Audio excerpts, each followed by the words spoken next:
So now we continue with our next speaker, who is Markus Pejacsevich from Salamantex, and he will present his knowledge about payment gateways for service integration. Well, thank you very much for this opportunity. I'm sad that I couldn't come, but out of Vienna, it's difficult right now with all the travel bans, and on top of that, I have a very strong cold. So I hope you understand me well, even though my voice is not the best. I will use this opportunity to talk about payment gateways.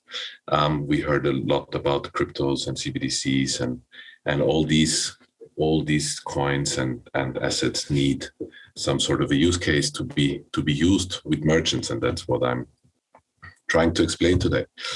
Very briefly to myself, I'm Markus Pejacsevich. I'm the COO of Salamantex.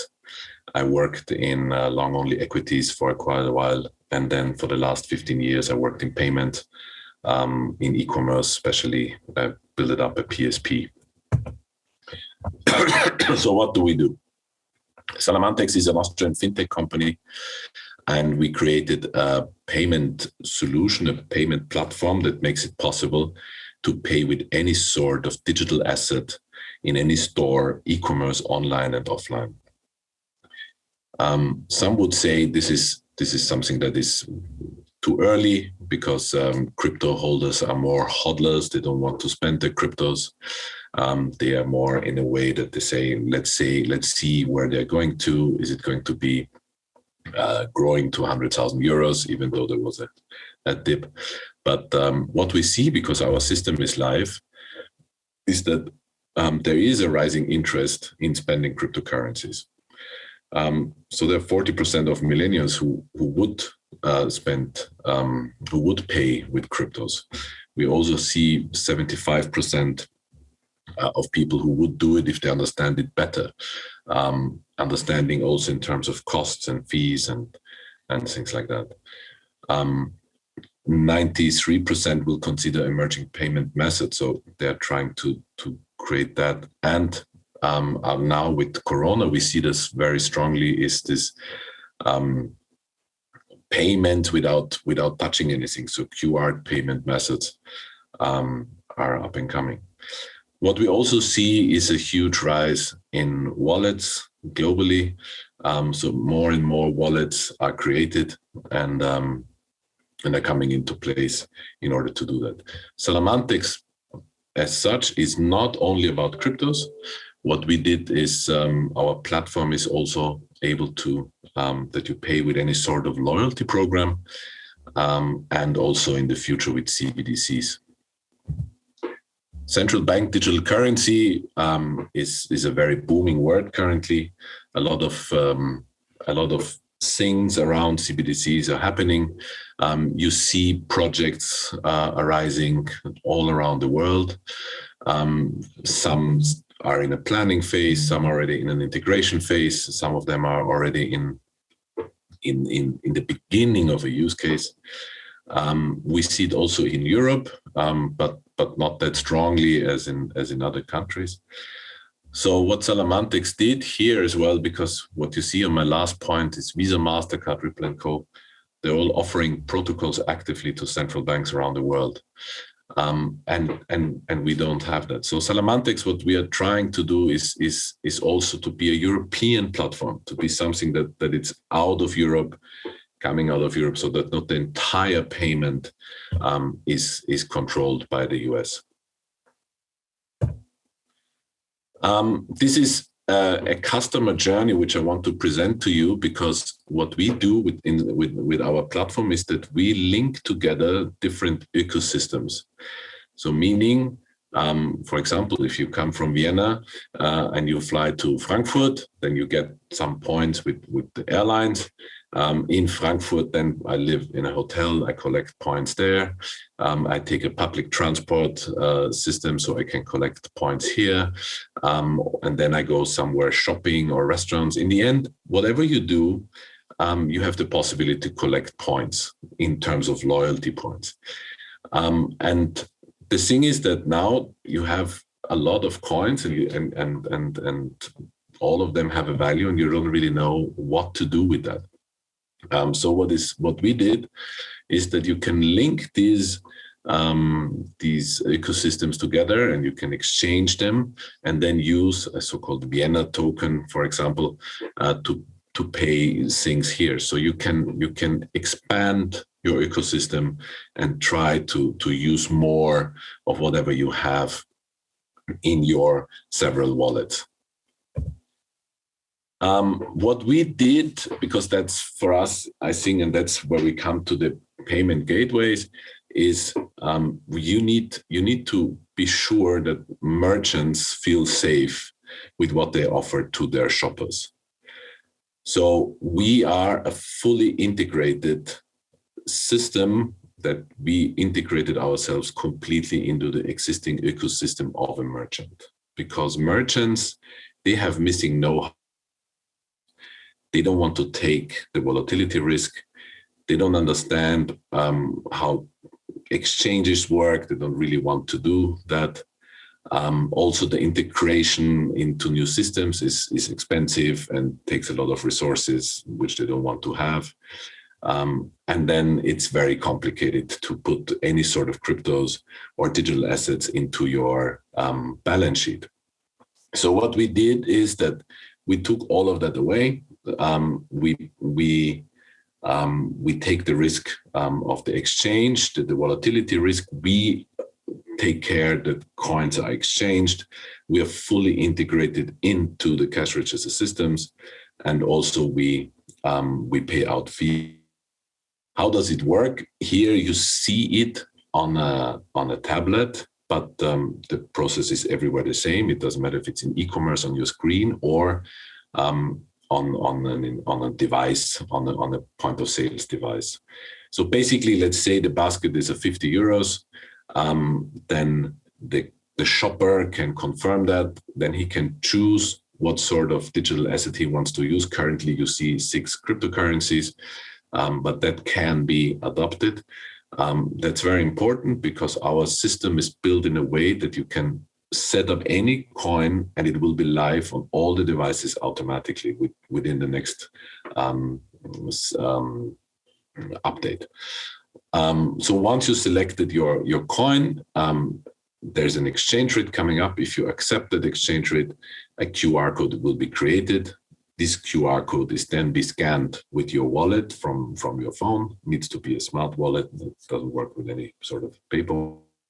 Once that's done, the transaction is confirmed. Here you see our full integration to the merchants, with the merchants, meaning that merchants, they trust banks, they trust acquiring banks, they trust their network providers. Network providers are acquirers like Nets, Concardis, for example. And they want to have that smoothly integrated. So they have one terminal that is in their stores and they know how it works. So for example, an Ingenico terminal. So the payment process you saw before. So what you see now is that once you paid with your wallet, cryptos then go to a merchant wallet, and from that merchant wallet, they go to an exchange, and this exchange will then pay out fiat, depending on the country. In our case, it's euros. These euros, they will come to a settlement bank, and the settlement bank we created that in order to have full transparency, because like this, we cannot misuse money. From there, money will be paid out either directly to the merchant or through the acquiring bank to the merchant. That's not depending on Salamantex. That is depending very much on the merchant, how they have their setup. For us, it's very important to have it smooth so that any merchant can offer any sort of payment for any shopper in his shop, no matter if it's cryptos or loyalty or CBDCs. Of course, with cryptos, we do have certain limitations, because if we have a coin that does not have a huge market volume, it's very difficult, because we have clients for big car retailers, and some of these cars cost 100,000 euros. So then it's very difficult if you have a coin that cannot trade that amount.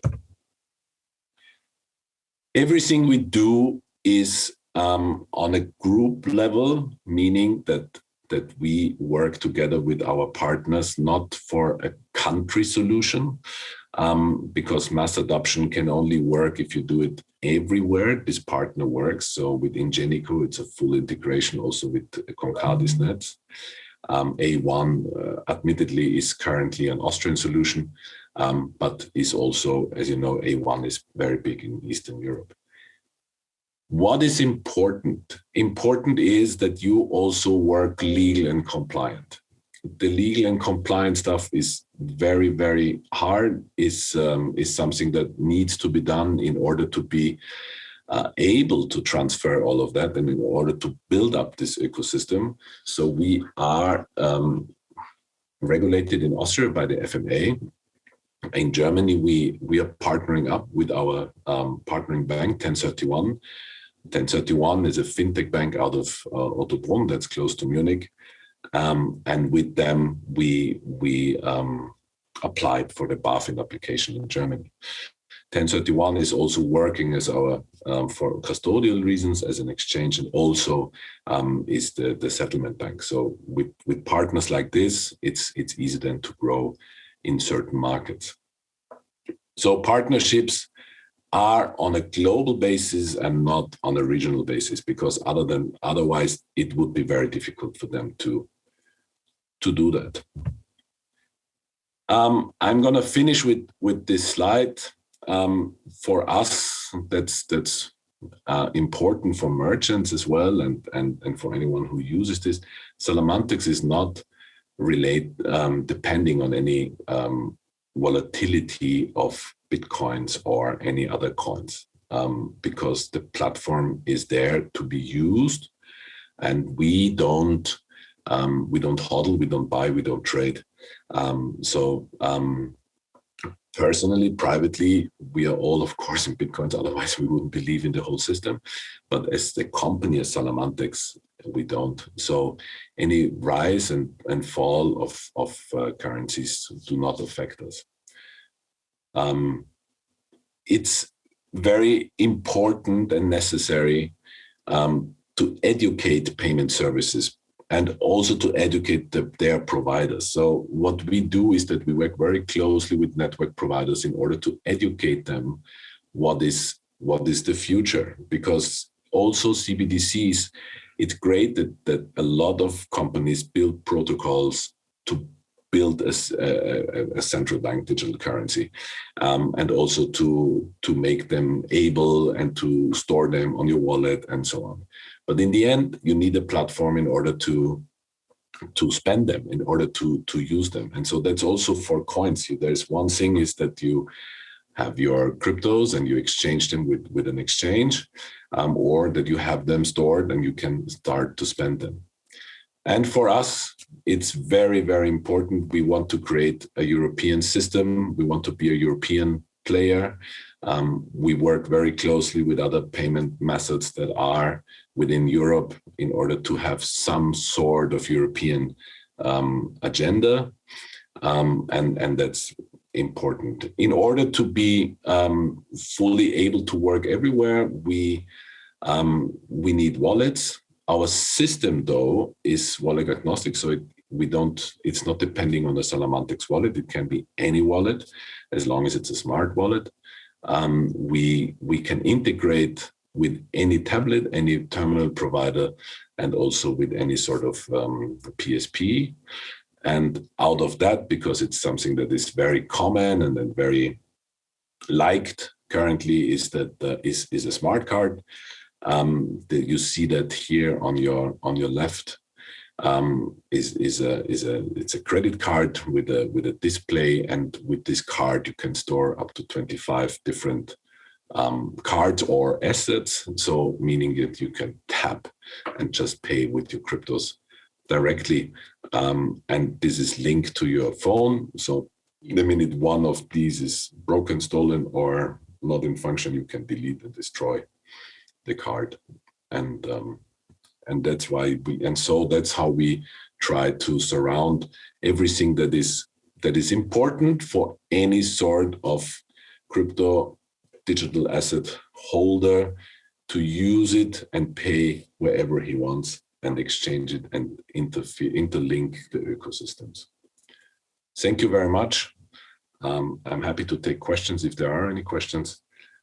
If not, thank you, Robert, for inviting me. Do you hear me? Yeah. Okay, great. So we received one additional question from our Telegram channel. Mm-hmm. So, do you already or plan to support Lightning Network payments? Yeah. Okay. Yeah. I'm not a technician, admittedly, so I cannot go deeper into these questions. But yes, we do. Okay, no problem. We have another question. Does Salamantex have a bank license in Austria because you are exchanging points almost make it like a currency? No, we don't have a bank license and we don't need one because we are regulated under the rules by the FMA under the AML5 regulations because we don't keep money. And therefore, Salamantex does not need a banking license. That's different in Germany, and that's why we have a partner called 1031.